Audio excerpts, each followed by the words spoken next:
Mon père qui m'a initié à la boxe. Du coup, quand j'étais jeune, il s'entraînait à la boxe et voilà, il me prenait avec lui pour les entraînements, etc. Au début, j'avoue que j'aimais pas trop ça, mais au final, j'ai appris à prendre goût quand j'ai commencé ma première compétition quand j'avais 12 ans.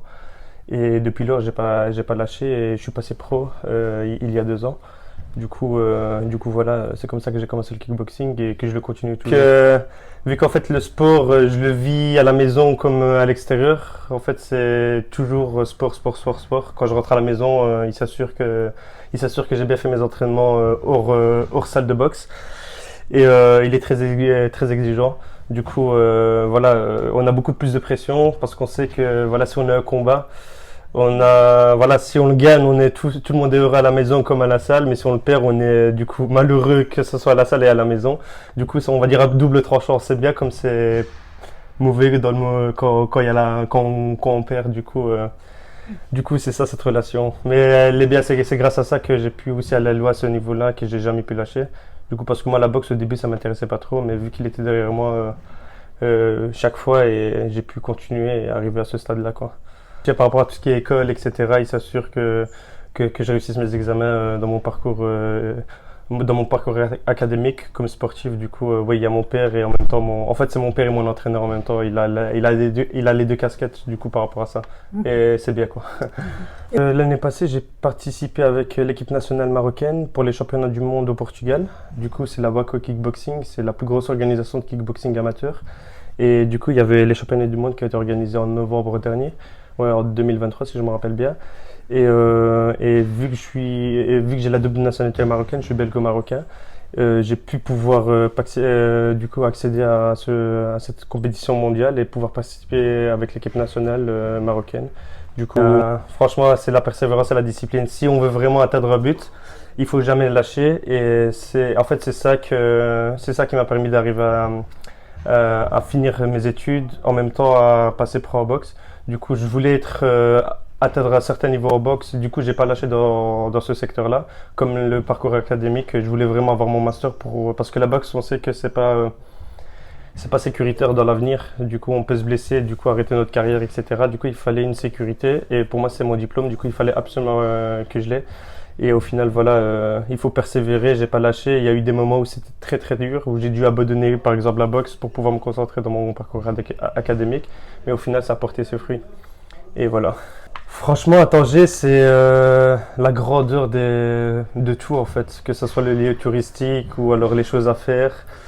Et ouais, c'est vraiment ça en fait. Que ce soit le matin ou le soir, tout est animé. Si on a faim, on peut aller sortir dehors et se promener sur la corniche et pouvoir manger à notre faim. Et en fait, on s'ennuie jamais. C'est ça que j'ai vraiment aimé, que ce soit même ça ou alors les visites de certains musées ou alors des jardins qu'il y avait à Tanger qui étaient disponibles au public, etc. Et franchement, c'était vraiment bien. Ouais, c'est vraiment bien. Ouais, en fait, Tanger, c'est cool quoi. En fait, ma plus grande fierté ne se limite pas à mon fils. Tous les élèves qui sont dans la salle sont pratiquement mes fils. Et ils ont un respect mutuel et j'essaie de les aider le plus possible dans, dans leur carrière sportive. Mais ce que j'ai remarqué, que les gens qui continuent leur carrière sportive, ils ont aussi une carrière dans l'enseignement, dans leur étude, ainsi de suite. Comment gérez-vous votre rôle de père et d'entraîneur? À la salle, il n'y a pas de père. Il n'y a pas de père Il ici. n'y a, y a que le coach. Ok, Il y a, y a- coach. y a que le coach. Non, il n'y a pas de père. Non. Ok. Ce que je veux transmettre, c'est que tout le monde peut accéder à n'importe quel degré, que ce soit dans l'enseignement, que ce soit dans le sport. Donc, c'est à la portée de tout le monde. Il faut être persévérant, de la continuité, de la persévérance, et on arrive à tout. C'est ce que je veux dire à tous les jeunes. Et pendant les compétitions, comment vous êtes le père ou vous êtes l'entraîneur ou... Mais là, c'est autre chose. Là, je ne vous cache pas que il y a une grande partie du père parce que il y a la partie du stress avant combat. Surtout que c'est des combats, entre guillemets, assez violents. Et il y a ce stress-là, que je ne me montre jamais. Mais il y a ce stress-là. Il y a ce stress, oui, effectivement. Et quel conseil, s'il y a un conseil à donner aux jeunes qui veulent se lancer dans ce sport? que ça soit dans ce sport ou dans n'importe quel sport, qu'ils se donnent les moyens. Ils peuvent arriver à tout. C'est tout ce que je sais. Je ne sais pas de valoriser un sport sur un autre. Tous les sports sont bons. Moi, je veux qu'ils se donnent les moyens. Si quelqu'un aime quelque chose, il peut s'émanciper à travers un sport, quel qu'il soit. Mais ne pas rester inactif. C'est une activité qui tue. C'est une activité qui fait qu'il y a des problèmes d'ordre psychologique chez les gens. Moi, je leur donnez-vous les moyens, vous pouvez y arriver.